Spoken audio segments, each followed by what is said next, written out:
regarding major landmark legislation in making of Indian Constitution. In this class, I will discuss how the Constituent Assembly of India is constituted and its work done in making of Indian Constitution. After 10 years, in November 1927, the British government appointed Simon Commission to review the working of Government of India Act 1990 and to propose constituent reforms for India.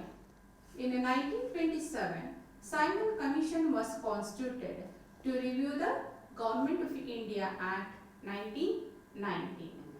It arrived in India, but the commission was strongly opposed by the many Indians because it had no Indian members.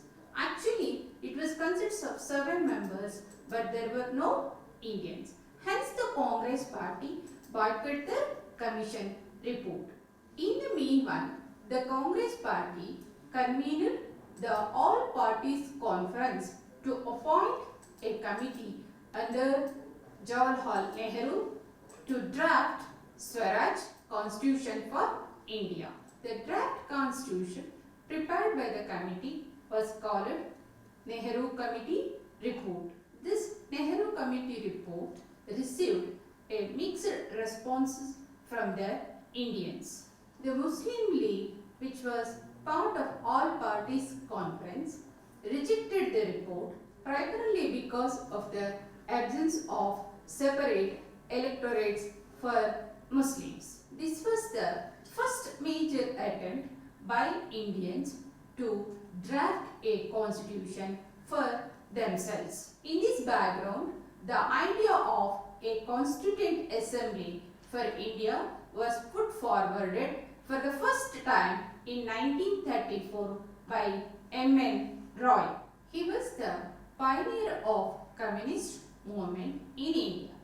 In 1935, the Indian National Congress for the first time officially demanded a Constituent Assembly to frame the Constitution of India.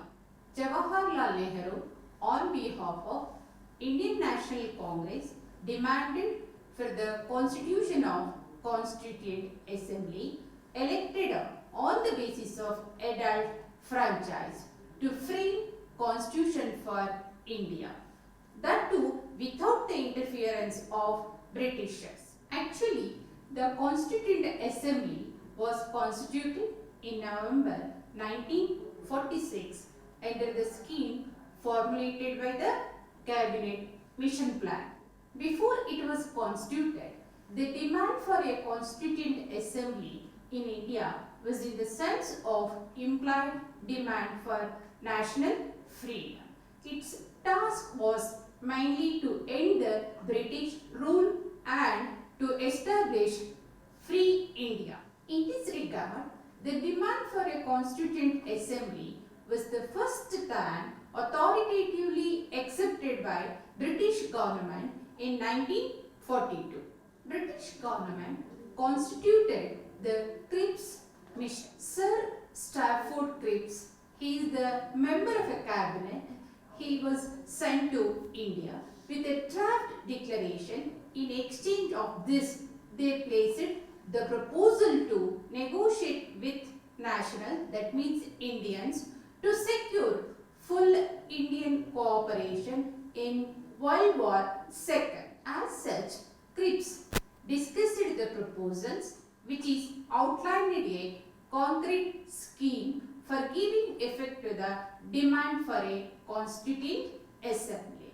Actually, which he had drafted himself with the Indian leaders, but the mission was failed. That means Cripps' mission was failed to secure full Indian cooperation and support for their efforts in World War II. Because both Congress and Muslim League rejected his proposal. After the rejection of Cripps' proposals, followed Quit India movement.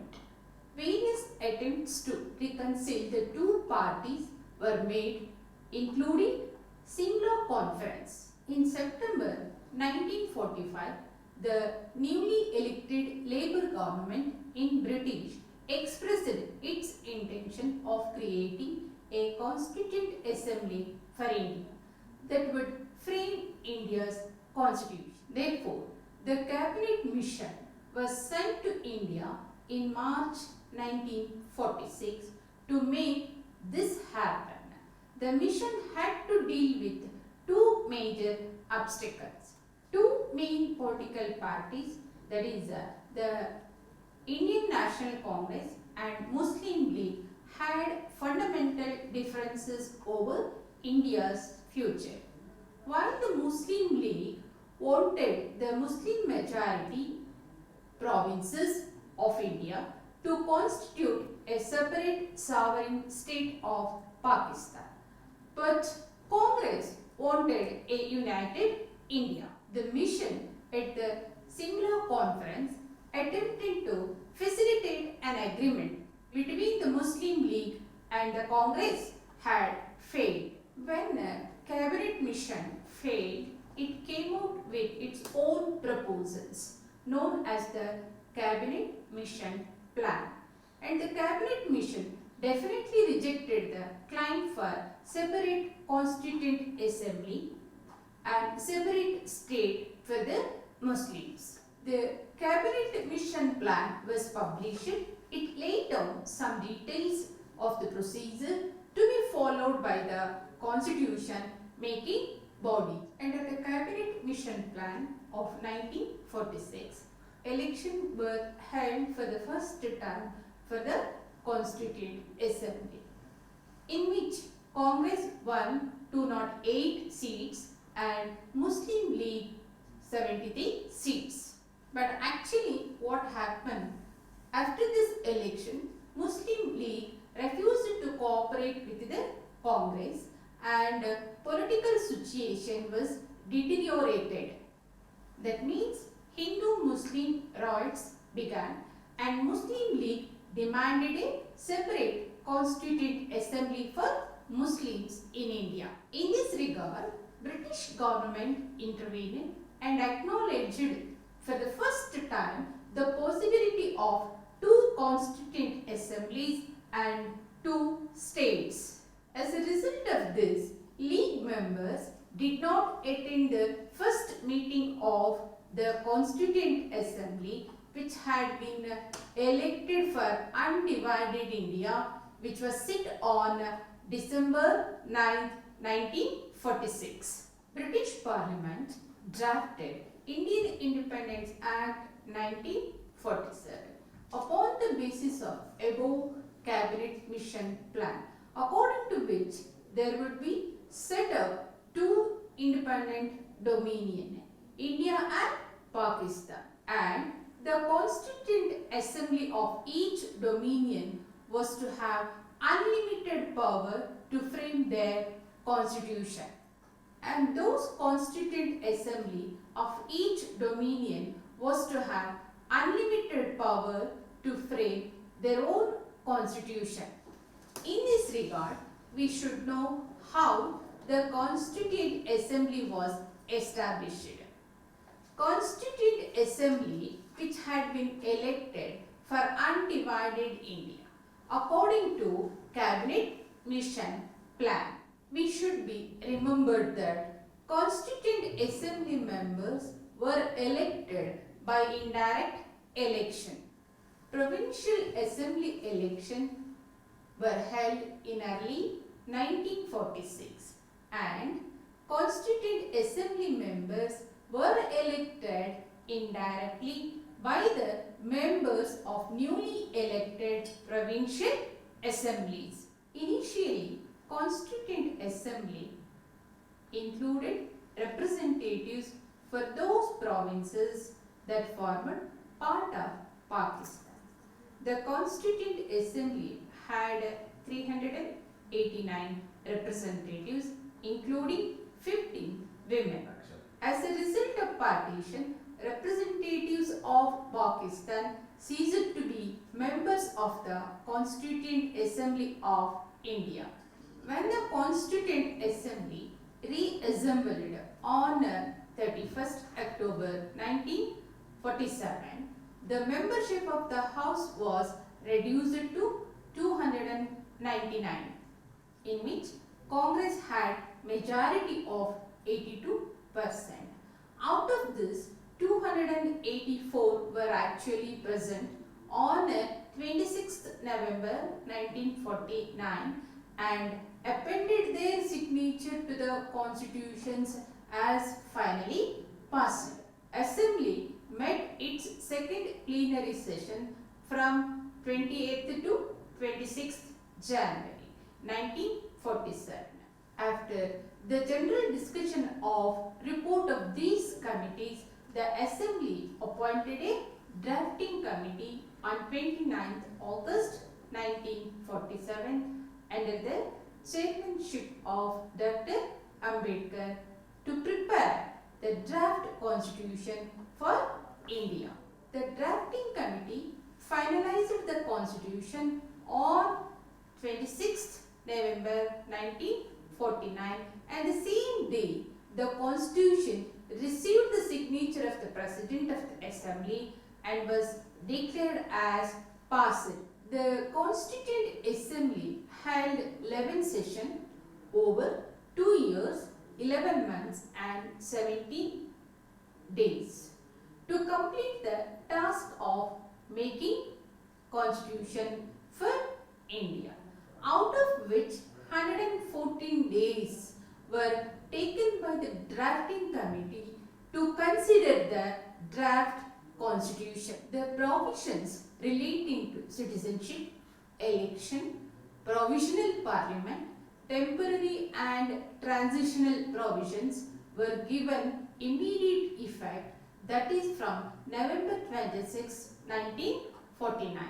The rest of the constitution came into force on 26th January 1950, and this date is referred in the constitution as the date of its commencement. Against the working of Constituent Assembly, we can come across some of the criticism. First one is Congress dominion. That means Assembly was dominated by one party, that is Congress. The Congress had a built-in majority of 69%, then which jumped into 82% after the partition of India and Pakistan. It was criticized that Constituent Assembly was dominated by the Congress party only. Second criticism is a sovereign assembly. The Constituent Assembly was not a sovereign body, as it was created by the proposal of the British government. Further, Constituent Assembly conducted its session or meeting with the permission of the British government. Here the question arises, had such a body any power or authority of its own? This Constituent Assembly is a Hindu-dominated body. Critics doubted it as the most unrepresentative of Constituent Assembly ever created in any democratic country of the world. British leaders like Churchill and Lord Simon named it as a Hindu body representing the interest of the Hindus only. Constituent Assembly was unrepresentative body. It had not been directly elected by the people on the basis of universal adult franchise. As such, it did not reflect the aspiration of the masses. Another criticism which is made against the Constituent Assembly is that it was an assembly which was dominated only by the politicians and lawyers. According to some critics, the Constitution of India is a lawyer's paradise. Dear student, I hope that you understood the concept of Constituent Assembly, how it worked out in making Indian Constitution. Thank you and all.